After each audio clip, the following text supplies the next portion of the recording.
एक सुंदर प्रसंग आता है।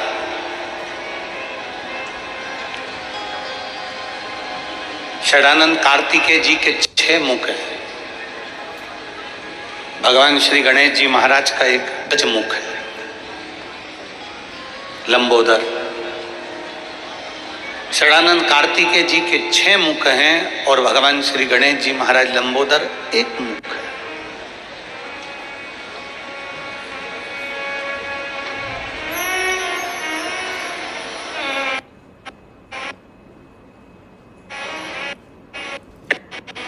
गणेश जी महाराज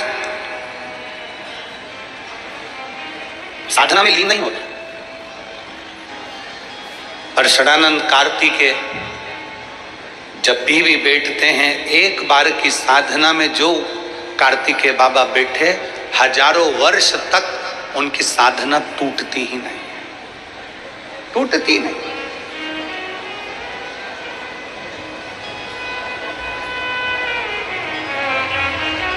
एक बार पूछा गया षडानंद कार्तिकेय जी से और गणेश जी से कि गणेश जी महाराज साधना में लीन नहीं होते और षडानंद कार्तिकेय 6 मुखधारी 6 मुख वाले कार्तिकेय बाबा एकदम मौन साधना में डूबे रहते हैं, क्यों? षडानंद कार्तिकेय जी ने कहा कि मौनता, मेरे 6 मुख हैं और 6 मुख में 6 जिह्वा हैं। इन 6 जिह्वा से अगर मैं बोलूंगा तो वो श्रेष्ठता नहीं होगा, उसका एक लक्षण प्रबल हो जाए कि मेरी मौनता रहे, मैं चुप रहूं।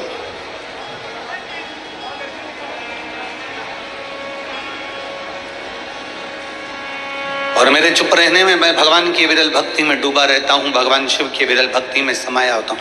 हमने भिलाई की कथा में एक बात कही थी कि बुढ़ापे का परम आभूषण है चुप रहना, बुढ़ापे का परम आभूषण है मौन रहना। आप जितने चुप हो, आप जितने मौन हो, उतने प्रभु के करीब हो, उतने करीब हो आप शंकर। पर मौन कहां रहना है? मौन किस जगह पर रहना है? शिव महापुराण की कथा कहती है मौन रहने के लिए भी एक स्थान बताया गया है कि जहां अंतिम का क्षण निकल रहा हो वहां मौन रहिए।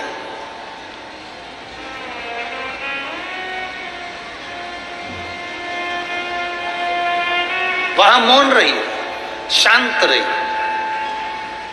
जहां व्यर्थ की बातें हो रही हो वहां मौन रहिए। पर बोलने की जब जरूरत हो,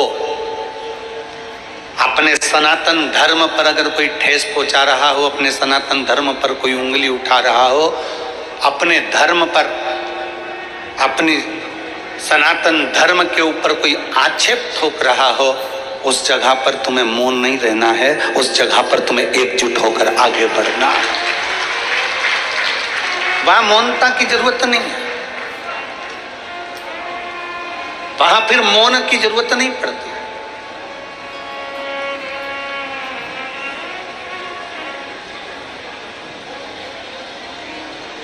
शिव महापुराण की कथा कहती है, भगवान शंकर की विरल भक्ति कहती है, शिव तत्व कहता है कि मौनता में शिव की प्राप्ति है।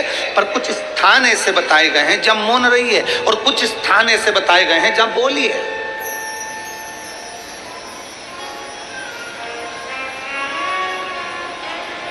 शिव पुराण तो यहां तक कहती है कि झूठ बोलने का भी स्थान बताया गया है कि झूठ कहां बोलना है। अब लोग कहेंगे गुरुजी आप हमें बता रहे हो कि पुराण में लिखा है कि झूठ बोलने का भी स्थान होता है। हाँ, झूठ बोलने के लिए भी स्थान बताया गया। किसी की गाय कसाई के यहां कटने के लिए जा रही हो और तुम्हें दिख जाए कि यह गाय कसाई के यहां कट रही है, उस जगह पर तुम झूठ बोल दो कि ये गाय मेरी है और उसको कटने से बचा लो, तो ये झूठ बोलना भी तुम्हारा साथ है। गौमाता अगर कहीं कटने के लिए जा रही है और तुम्हें दिख रहा है कि ये कसाई की यहाँ कट रही है, उस जगह पर झूठ बोल दो कि ये गाय मेरी है। तुम्हारे झूठ बोलने से अगर किसी का घर बन रहा है, किसी का जीवन सार्थक हो रहा है, तो वहां झूठ बोल सकते हो,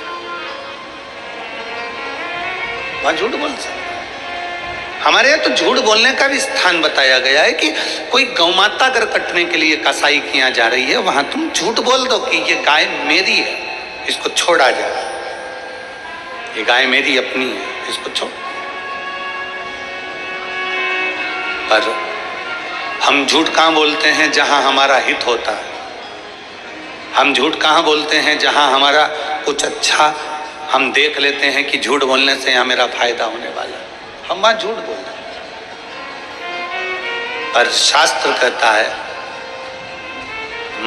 मत बुरे कर्म कर बंदे वरना पछताएगा, भगवान की आंखों से तू बच नहीं पाएगा, तू बच नहीं पाएगा। अरे ओ अज्ञानी मत करना नादानी, अरे ओ अज्ञानी मत करना नादानी, तेरे कर्म का फल भी तू ही पाएगा, जैसा किया तूने तेरे आगे आएगा। मत बुरे कर्म कर बंदे वरना पछताएगा, भगवान की आंखों से तू बच नहीं पाएगा, तू बच नहीं पाएगा। अरे ओ अज्ञानी मत करना दानी, अरे ओ अज्ञानी मत करना। अपने लिए झूठ नहीं बोलना, अपनी भलाई के लिए झूठ नहीं बोलना। अगर बन सके तो किसी का हित हो रहा हो, किसी का अच्छा हो रहा हो, तो झूठ बोलने में, कहीं गौ माता कट रही है उसको बचाने में बोल सकते।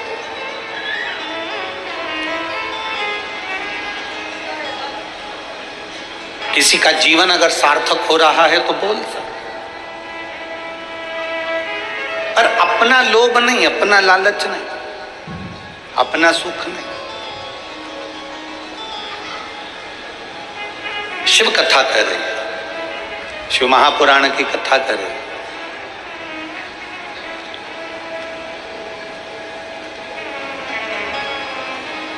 देवराज नाम का ब्राह्मण चोरी का धन लेकर जब शंकर के मंदिर में पहुंच गया, शिव मंदिर के अंदर प्रवेश कर गया। ब्राह्मण कर्म से तो वो वंचित था, ब्राह्मण कर्म से तो वो छूटा हुआ था। ब्राह्मण के घर में जन्म जरूर लिया था, पर ब्राह्मण कर्म नहीं कर पाया था,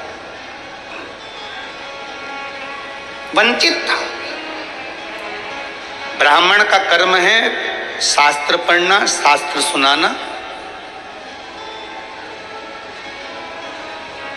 वैश्य का कर्म है धन एकत्रित करना, क्षत्रिय का कर्म है रक्षा करना, शूद्र का कर्म है सेवा के भाव को लीन रहना। अब आज के जमाने में सब अपने अपने कर्म में लगे हैं, केवल व्यक्ति कहीं ना कहीं भटक रहा है तो अपने पथ से भटक रहा है। ब्राह्मण अपने कर्म से वंचित हो रहा है, वैश्य अपने कर्म से वंचित हो रहा है, क्षत्रिय अपने कर्म से वंचित हो रहा है, शूद्र अपने कर्म से वंचित हो रहा है। श्रेष्ठ कर्म करिए। देवराज नाम का ब्राह्मण के घर में जन्म लेने के बाद भी ब्राह्मण तत्व को धारण नहीं कर पाए, ब्राह्मण तत्व धारण नहीं कर पाए।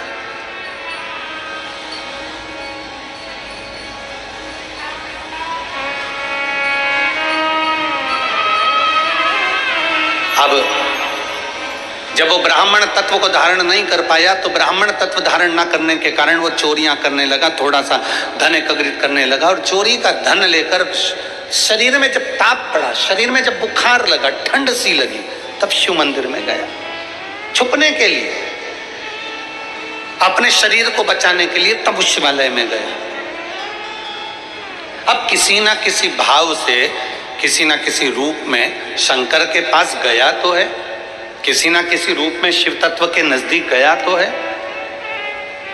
आप में से कई मेरी जीजियां ऐसी बैठी हैं, कई जीजा ऐसे बैठे हैं, कई बेटियां कई बेटे ऐसे बैठे हैं, कई माता कई भाई ऐसे बैठे हुए हैं, कई मेरे जीजा होने से बैठे हैं कि उनका मन नहीं होगा। मान लो उनका मन नहीं है कि मैं कथा में नहीं जाऊं, मैं कथा में नहीं जाऊं, मैं कथा में नहीं जाऊं, भीड़ होगी मैं कथा में नहीं जाऊं, पैदल चलना पड़ेगा मैं कथा में नहीं जाऊं। पर हो सकता है अपनी पत्नी के कारण मुझे छोड़ने जाना पड़ेगा,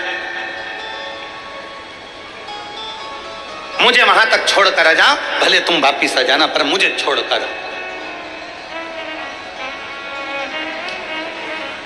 तुम्हें मेरे साथ में चलना पड़ेगा और मैं वहां पर कथा सुनने के लिए जाऊंगा।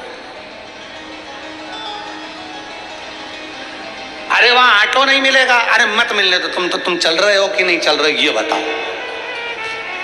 अब पति ने सोचा कि भाई इतना मगजमारी करने से तो अच्छा है शिव महापुराण की कथा में चलूं, चल मैं तुझे कथा में ले चलता हूं। और पति कथा में लेकर, अब जरा विचार करिएगा कि पति का मन नहीं था या किसी सहेली का मन नहीं था या बेस्ट फ्रेंड का मन नहीं था या जेठानी का मन नहीं था या देवरानी का मन नहीं था या किसी रिश्तेदार का मन नहीं था, पर वो मन मार कर भी शिव महापुराण की कथा में अपने रिश्तेदार के साथ, अपने कुटुंबी के साथ वो कथा में आकर बैठ गया। तो किसी ने पूछा, गुरु जी जिसका मन नहीं है वो कथा में आकर बैठ जाए, उस जबरदस्ती आकर बैठ जाए, कोई मार ठोक के लाके बिठा दे या किसी ने जबरदस्ती लाकर बिठा दिया या पत्नी के कहने पर पति जबरदस्ती आ गया या कोई जेठानी देवरानी जबरदस्ती आ गई, तो कथा का कोई पुण्य उसके खाते में मिलता है कि नहीं मिलता? शिव महापुराण की कथा कहती है नल के नीचे मटके को सीधा लगाओगे तो भर जाएगा, नल के नीचे मटका उल्टा लगाओगे तो भर आएगा नहीं पर ठंडा जरूर बना रहेगा।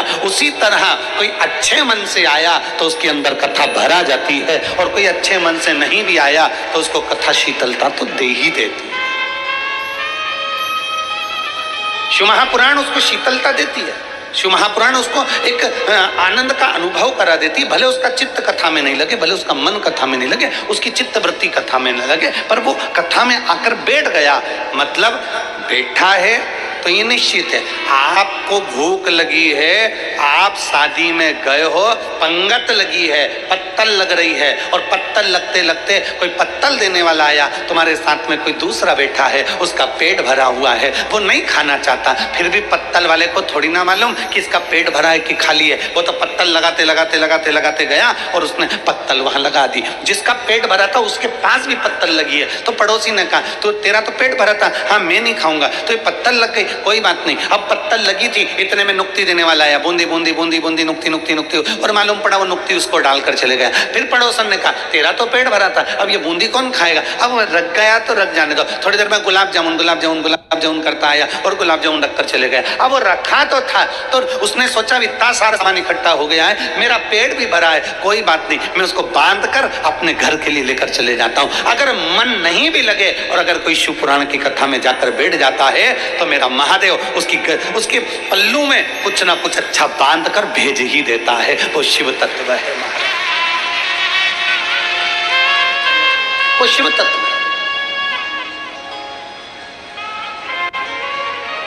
और शंभु शरणे पड़ी मांगू घड़ी रे घड़ी, दुख काटो दया करीने दर्शन शंभु शरणे मांगू घड़ी रे घड़ी, दुख काटो दया करीने दर्शन। अब मन से जाओ चाहे बेमन से जाओ,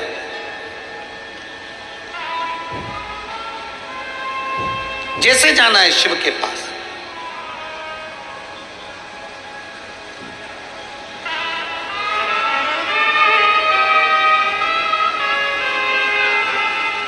जैसे तुम्हारी मर्जी हो।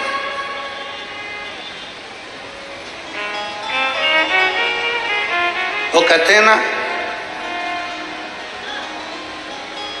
नौकरी,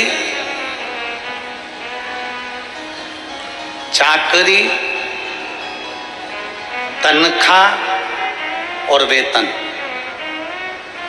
जम जम के बोलो जरा, क्या चीज है चारों? जम के बोलो जरा। नौकरी, फिर चाकरी, तनख्वाह, फिर वेतन। ये नौकरी करने वालों को सबको मालूम है कि चार चीजें। फिर से बोलो एक बार, जम के जरा। नौकरी, चाकरी, तनख्वाह और वेतन। अब नौकरी में व्यक्ति जो कमाता था तो घर में 9 लोग भी रहते थे तो उनका वो पेट भर देता था। नौकरी का मतलब है कि 9 लोगों का पेट वो आराम से भर देता था नौकरी में। चाकरी में, जम के बोलो जरा, 4 लोगों का पेट भर देता था। तनख्वाह मतलब उतनी मिलती है जितनी तन खा सके, केवल तन खा सके उतनी तनख्वाह है। और वेतन मतलब अब उतना मिलता है जितना ये तन भी नहीं खा सकता। वेतन बेमतलब का तन, उतना। नौकरी मतलब 9 लोगों को भी खिला दिया जाए घर के तो नौकरी में, एक नौकरी में वो पूरे 9 लोगों का पेट भर देता था। चाकरी में 4 लोगों का पेट भर देता था। तनख्वाह में खुद अकेला तन को खिला लेता था। और वेतन में अर्थात ये तन भी उसको प्रयोग ना कर सके वो वेतन है, अर्थात कुछ भी नहीं बचता, केवल शून्य के बराबर है। बेटे को पढ़ा ले, बेटी को पढ़ा ले, उसकी शादी कर दे, उसकी चाकरी कर दे, बहन के घर का मायरा भर दे, सब कुछ कर दे, कुछ नहीं बचता, कुछ। तब कहा नौकरी में 9 खा सकते हैं, चाकरी में 4 कर सकते हैं, तनख्वाह में शरीर खा सकता है और वेतन में कुछ भी प्राप्त नहीं होता। तब शास्त्र कहता है कि ये सारी चीजें अपनी जगह पर चलने दो और एक नौकरी और चालू करो, वो मेरे शंकर के मंदिर में जाकर 1 लोटा जल चढ़ाने की नौकरी प्रारंभ करो। तब शिव जी के मंदिर में जाइए, 1 लोटा जल बाबा देवाधिदेव महादेव को समर्पित करें और मेरे भोले तेरी नौकरी सबसे बढ़िया है, सबसे बढ़िया मेरे बाबा तेरी नौकरी सबसे बढ़िया है, सबसे बढ़िया तेरे दरवाजे की चाकरी सबसे बढ़िया है, सबसे बढ़िया जब से तेरा गुलाम हो गया तब से मेरा भी नाम हो गया। जब से तेरा गुलाम हो गया तब से मेरा भी नाम हो गया। वरना औकात क्या थी मेरी, वरना औकात क्या थी मेरी, सबसे बढ़िया है, सबसे बढ़िया भोले बाबा तेरी नौकरी सबसे बढ़िया है, सबसे बढ़िया तेरे दरवाजे की चाकरी सबसे बढ़िया सबसे खरी। अब हमारे यजमानों के लिए, मेरी किस्मत का जब गुल खिला, साहू जी, मेरी किस्मत का जब गुल खिला, तब जाकर के ये दर मिला।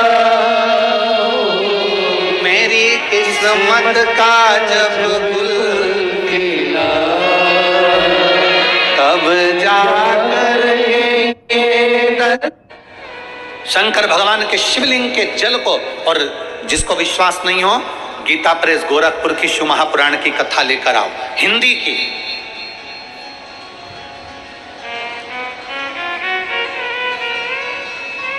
अगर कोई तुमसे कह दे कि शंकर जी पे चढ़ा हुआ जल नहीं पीना चाहिए, तो उसको कहो गीता प्रेस गोरखपुर की हिंदी की शिव पुराण लेकर आओ, उसकी विद्येश्वर संहिता पढ़ो, खुद भी पढ़ो। किसी के कहने पर भरोसा ना करिए, विद्येश्वर संहिता खुद पढ़िए। उसमें लिखा है, शंकर भगवान के शिवलिंग पर चढ़ाया हुआ जल का आचमन कर लेने से, पी लेने से 3 ताप समाप्त हो जाते हैं और व्यक्ति परमात्मा की शरणागति को प्राप्त कर लेता है।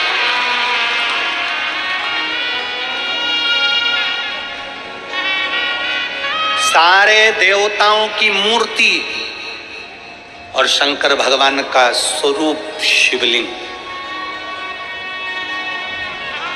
मूर्ति में और शिवलिंग में अंतर है।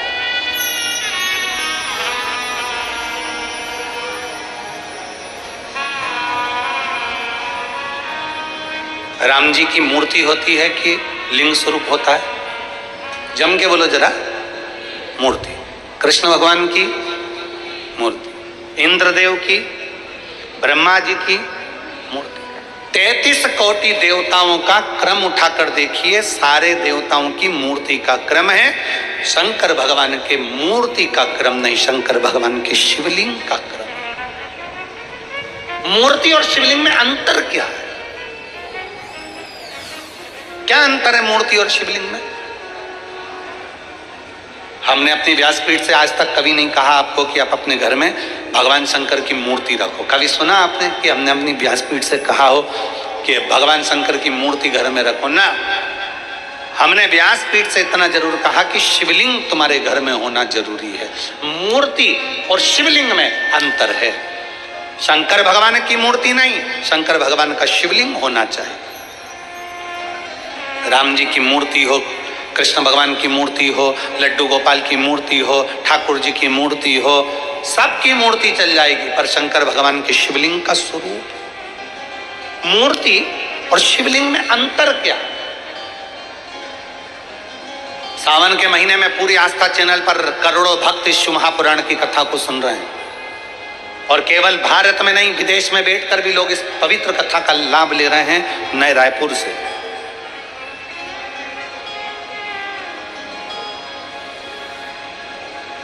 गनौत की इस पवित्र भूमि से करोड़ों शिव भक्त आस्था चैनल के माध्यम से, फेसबुक, यूट्यूब के माध्यम से कथा सुन रहे हैं।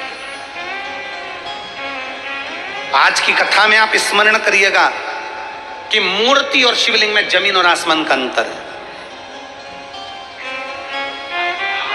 33 कोटि देवताओं की मूर्ति होती है, पर शंकर भगवान का मूर्ति नहीं, शिवलिंग होता है।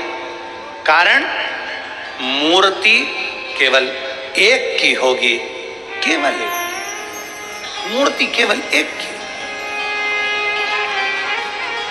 राम जी की मूर्ति है तो राम जी की, कृष्ण भगवान की मूर्ति है तो कृष्ण भगवान की, देवी जी की मूर्ति है तो देवी जी की, इंद्र की मूर्ति है तो इंद्र की, गरुण की है तो गरुण की, वरुण की है तो वरुण की, ब्रह्मा की है तो ब्रह्मा की, सावित्री की है सावित्री की, गायत्री की है गायत्री की, लक्ष्मी की है लक्ष्मी की। मूर्ति केवल एक देवता की, राम जी की है तो राम जी की, कृष्ण की है तो कृष्ण की। मूर्ति एक देवता की होती है, और शिवलिंग एक देवता का नहीं। जिस घर में शिवलिंग होता है वहां 33 कोटि देवता एक ही स्वरूप में विराजमान रहे।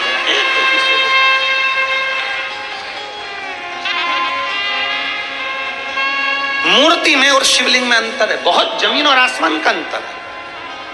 आप लोग बहुत दूर दूर से आए हो कथा सुनने के लिए, और वहां से यहां तक आने में तुम्हारा ऑटो का भी कम से कम 100-200 रुपए 500 रुपए खर्च हुआ होगा। 100 रुपए तो खर्च हुआ ही होगा। बोलो तो सही है कि गलत हुआ ना? अब तुमने 50 रुपए 100 रुपए 200 रुपए खर्च कर आए हो, इसलिए बहुत ध्यान लगाकर सुनना कि हम जो कथा सुनने के लिए आए हैं, अगर हमने दिल से सुन ली, और अभी तक जो कथा होती थी वो भरे कहीं गांव के बीच में, शहर के बीच में, नगर के बीच में, यहाँ वहाँ होती थी, और आज जो कथा हो रही है वो एकांत में बैठकर हो रही है, इसलिए एकांतेश्वर कथा चौगुना फल देती है, चौगुना फल।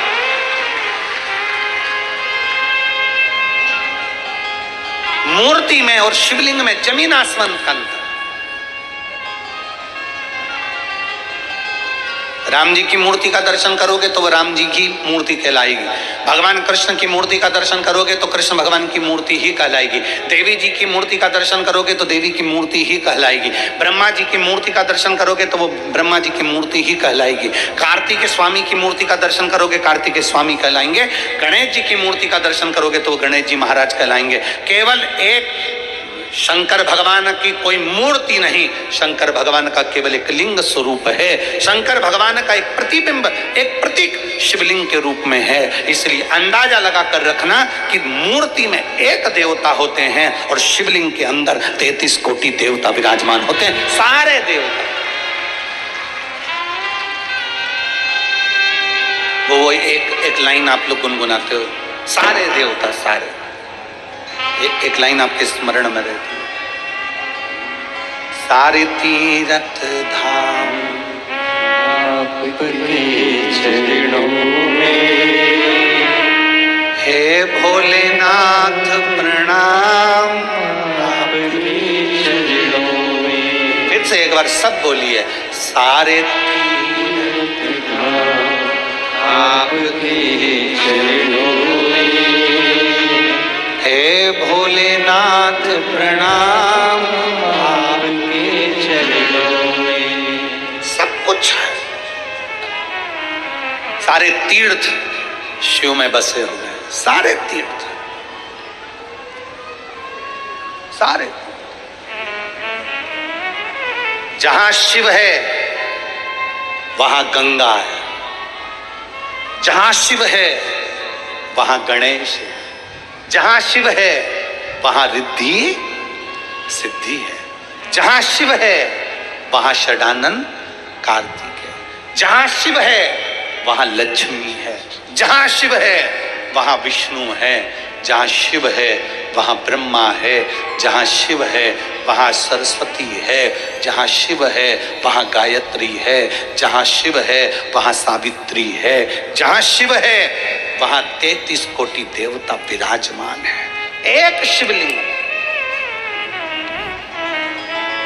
मूर्ति में केवल एक देव होगा पर शिवलिंग में 33 कोटि देव। सारे तीर्थ धाम आपके चरण